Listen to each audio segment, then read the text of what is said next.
Hi, പുതിയൊരു വീഡിയോയിലേക്ക് സ്വാഗതം. ഈ വീഡിയോ ഹയർസിനെ കുറിച്ച് തന്നെയാണ്. അപ്പോൾ കഴിഞ്ഞ ദിവസം നടന്ന GST കേസിലെ ഹാജരാവേണ്ടിയിരുന്ന വക്കീലെ എനിക്ക് ഈ കേസ് ഏറ്റെടുക്കാൻ കഴിയില്ല എന്ന് കോടതിയിൽ തുറന്നു പറഞ്ഞിരുന്നു.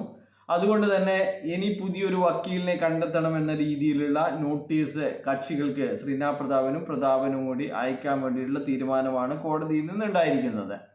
അപ്പോൾ പുതുതായി അറിയാൻ കഴിയുന്നത് ഇവരുടെ മുന്നത്തെ കേസ് പ്രതാപൻ GST കേസിൽ അറസ്റ്റിലായ സമയത്ത് ഉണ്ടായിരുന്ന വക്കീല് 25-ാം തീയതി ജനുവരി 25-ാം തീയതി ഒരു മാസം കഴിഞ്ഞ് GST കേസ് ഹൈക്കോടതിയിൽ ലിസ്റ്റ് ചെയ്യപ്പെടുമ്പോൾ മുന്നേ 2023 ഡിസംബറിൽ ഇവർക്ക് വേണ്ടിയിട്ട് ജില്ലാ കോടതിയിൽ GST കേസിന് വേണ്ടി ഹാജരായ വക്കീൽ ഹാജരാവും എന്നാണ് ഇപ്പോൾ അറിയാൻ കഴിയുന്നത്. ഇനി അത് ഉള്ളതാണോ, ഇനി അവരും ഈ തീട്ട കേസ് ഏറ്റെടുക്കാൻ സാധിക്കില്ല എന്ന് വക്കാലത്ത് തിരിച്ചേൽപ്പിക്കുമോ എന്നൊന്നും അറിയാൻ സാധിക്കില്ല.